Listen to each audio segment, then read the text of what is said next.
ভালো। আপনারা সংবাদ সংগ্রহ করার জন্য এসেছেন, তো আজকালকার সংবাদ তো এই ধরনের হয় না। কুকুর যদি মানুষকে কামড় দেয় তাহলেই সংবাদ হয়। কিন্তু আমরা দেখছি মানুষ যদি কুকুরকে কামড় দেয় তাহলেই সংবাদ হয় না, কিন্তু কুকুর মানুষকে তো কামড় দেবেই, এটা স্বাভাবিক। কিন্তু এখানে দেখা যায় এইটাই সংবাদ হয়, কিন্তু উল্টোটা যদি হয়, মানুষ কুকুরকে কামড় দিচ্ছে, যেটা সংবাদ হওয়ার কথা সেই সংবাদটুকু হয় না। আসুন, আপনি যে প্রশ্নটা করছেন, ব্রজেন্দ্র রোডে উচ্ছেদ হচ্ছে, কেন উচ্ছেদ হচ্ছে? সরকারি জায়গা, সরকারের দখলকৃত জায়গা যদি কেউ দখল করে রাখে, সেইটুকু উচ্ছেদ হওয়া উচিত, এবং এর জন্য আমি সাধুবাদ জানাই। তবে পদ্ধতিটা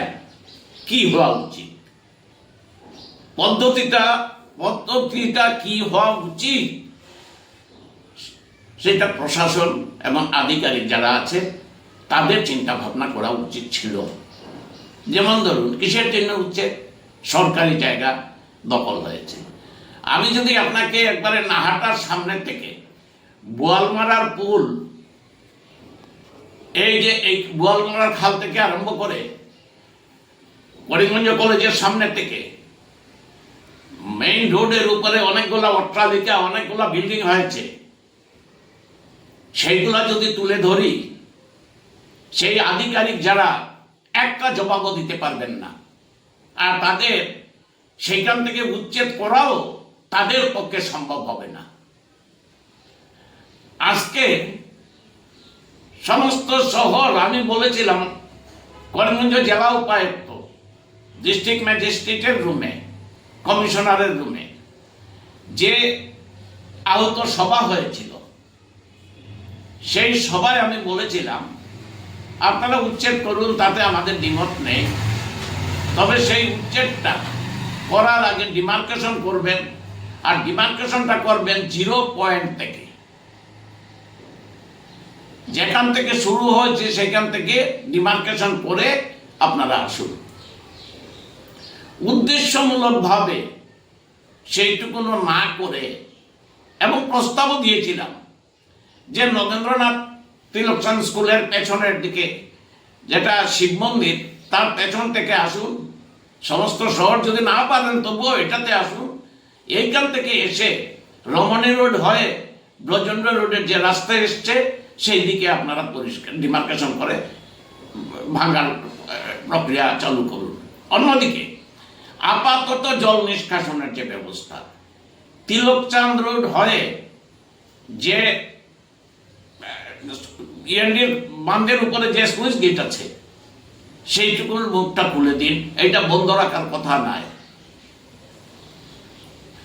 এইভাবে দিয়েছিলাম আরেকটা, যে চান্দির বিল, তার আগে এমএমসি রোডের এখানে একটা কালভার্ট আছে, কালভার্টের নিচে ঢালাই করে এই জায়গাটা ব্লক হয়ে আছে, সেইটুকু পরিষ্কার করুন।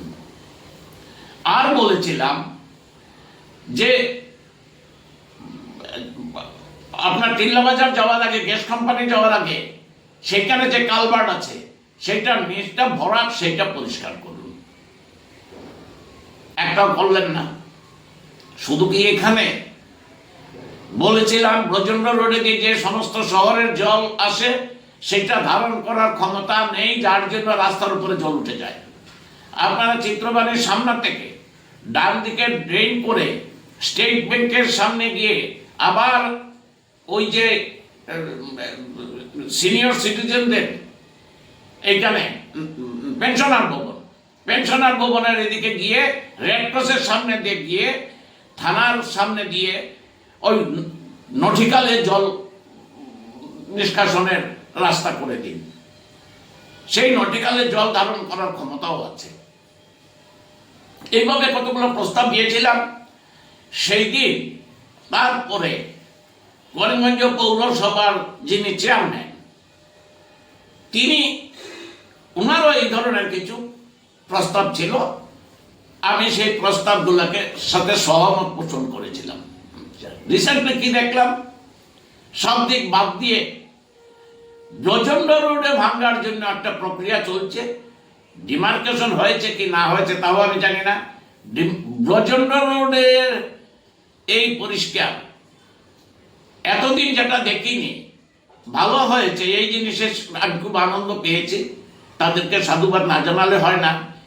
রিসেন্টলি দেখছি সব মানে প্রচন্ড রোডের 40 বছর 50 বছরের পুরানো যে দোকানগুলো ছিল বা আশেপাশের যে এইগুলা ভাঙা হয়েছে, এগুলো ভাঙা হয়েছে যেন এখানে যুদ্ধ লেগেছে। শ লেবার, থানা, পুলিশ, হাকিম সবাই এসে এগুলা ভেঙে দেওয়া হয়েছে। এখানে শুধু ভেঙে দেওয়া হয়েছে তাই নয়, এইবার যেটা দেখলাম সেটা আগে কেন করা হলো না আমি প্রশ্ন করছি। আমি আপনাদের মাধ্যমে প্রশ্ন করছি। নালার গভীরতা বাড়ানোর জন্য যখন সবসময় আমি বলে থাকি যে উপরের দিকে কিছু আবর্জনা পরিষ্কার করে রাস্তার পাশে রেখে দেওয়া হতো এবং বৃষ্টি হলে আবার এটা নালাতে পড়তো। তো এইবার দেখলাম নিচ থেকে কিছু খোদাই করে কিছু মাটি উঠানো হয়েছে ব্রজেন্দ্র রোডের 2-3টা জায়গাতে, বাকি জায়গাতে হয়নি। এই যেমন আমার এই এরিয়াতে। আসুন এবার সমস্ত ব্রজেন্দ্র রোড পরিষ্কার, যেন মাউন্ট এভারেস্ট জয় করলে যেভাবে উৎফুল্লতা দেখানো যায় সেইভাবে ব্রজেন্দ্র রোড ভেঙে দিয়েছি। জল নিষ্কাশন হবে সমস্ত শহরে, এবার আর জল উঠবে না। এখন হলো কথা, আমাদের এই গলিতে আসা হলো। আমি তখন সামনে ছিলাম, আমি বললাম ডিমার্কেশনটা না করে আপনারা এরকম করছেন কেন? বলে হ্যাঁ আমরা ডিমার্কেশন করছি। আপনি কোথা থেকে করেছেন? আমার প্রস্তাব ছিল, আপনার চেয়ারম্যান সহমত পোষণ করেছিলেন যে একটা জায়গা থেকে 0 পয়েন্ট থেকে ডিমার্কেশন হবে। করে ব্রজেন্দ্র রোডের উপরে সমস্ত কিছু, ব্রজেন্দ্র রোডের সমস্যা, এইখানে ঘর ভাঙলেই জায়গা ভাঙলেই সমস্ত শহরের জল নিষ্কাশন সম্ভব হবে। আমার কথা শুনলেন না। এখানে এক্সিকিউটিভ ম্যাজিস্ট্রেট ছিলেন পৌরসভার, আর সার্কেল ম্যাজিস্ট্রেট, সার্কেল অফিসার ছিলেন। আমি তাদেরকে এই প্রশ্নগুলো করলাম। এখানে আরো অন্তত 100 লোক ছিল। বাকবিতণ্ডা হয়েছে। তারপরের প্রশ্নে আসলাম যে অনেকে তো নোটিশই পায়নি, বাড়িতে কোনো লাল দাগ সাদা দাগ কোনো কিছুই নেই, কোনো উত্তর দিলেন না। অনেক কথার উত্তর দিতে না পেরে চলে গেলেন। এইদিকে যে সামনের দিকে যে ঘরগুলো, সবটি ঘর, প্রত্যেকটা ঘরই ভাঙা হয়েছে। এই যে নালার পাশে সব জায়গা ভাঙা হয়েছে। তো আমার ঘরে আমার এই জায়গাতে কোনো হাত দেওয়া হয়নি। কিন্তু যাওয়ার সময় তিনি কি করলেন একটা আমি তো দেখিনি, একটা সন্দেহের অবকাশ ঘটেছে। লেবাররা আমার বাউন্ডারি ওয়ালে তারা ভেঙে দিল। জিজ্ঞেস করলাম তোমরা কেন? বলে স্যার বলে দিয়েছে, স্যারে বলেছেন, কোনো নোটিশ নেই। আমার নামে বাড়ি নয়, আমার স্ত্রী অঞ্জলি চক্রবর্তীর নামে বাড়ি। অঞ্জলি চক্রবর্তী কোনো নোটিশ পাননি। কিংবা বাড়িতে যে একটা লাল দাগ দেওয়া হচ্ছে বিভিন্ন বাড়িতে, আমার এখানে কোনো ধরনের চিহ্ন নেই, ভেঙে দেওয়া হলো। মানে এইটা যেমন মানে একটা হঠকারিতা। দেখুন, আমি তো সবসময় বাইরে থাকি। আমি বাম রাজনীতি বিশ্বাস করি বা রাজ্যের এক পদাধিকার হিসাবে আমি কাজ করে থাকি, সবসময় বাইরে থাকি। 70 বছরের বৃদ্ধা মহিলা আমার স্ত্রী, তিনি একটা স্কুলে চাকরি করতেন, রিটায়ার্ড হয়েছেন, আজকে 10 বছর হয়েছে। 70 বছরের এই মহিলা আটকে উঠেছেন এইসব দেখে। এইটা কি হলো? আমি আমার পরিচিত ছাড়াও বার কাউন্সিলের যারা আছেন, বার কাউন্সিলের প্রেসিডেন্ট, ওনার সাথে আলোচনা করলাম। হাইকোর্টের সম্মানিত বিশিষ্ট আইনজীবী হাফিজ রশিদ আহমেদ চৌধুরীর সাথে আলোচনা করলাম। হাফিজ রশিদ আহমেদ করলে আগে লোকেরই দেখে নিন কি হয়, তারপরে হাইকোর্ট। ওই করিমগঞ্জের বিশিষ্ট আইনজীবী যেমন জ্যোতিষপুর কায়স্থ, সুব্রত চক্রবর্তী, নন্দন কুমার নাথ, আতিকুল বাড়ি, এই ধরনের কিছু আইনশাস্ত্র নিয়ে যারা গবেষণা করছেন তাদের সাথে আলোচনা করে তারা আসলেন বিকালবেলা। এরা এসে ফিতা মেনে তারা স্তম্ভিত যে দলিলে যা উল্লেখ আছে, নামজারিতে যা উল্লেখ আছে তার সাথে তো মিলছে না। আপনি তো সামনের দিকে আরো জায়গা পাবেন, পাওয়া তো দূরের কথা, আমার বিল্ডিংটা ভেঙে দিয়েছে। আমি রাস্তা তো এক হাত ছাড়ছিলাম পেছনের বাড়ির লোকেদের সুবিধার জন্য। এই হলো অবস্থা। এখন দেখুন, আমি একাধিকবার বলেছি, আইন মানুষের জন্য, আইনের জন্য মানুষ নয়।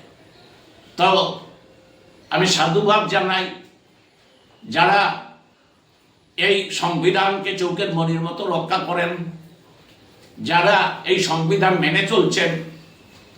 সংবিধানের উপরে কোনো কিছুই নয়, আমিও না।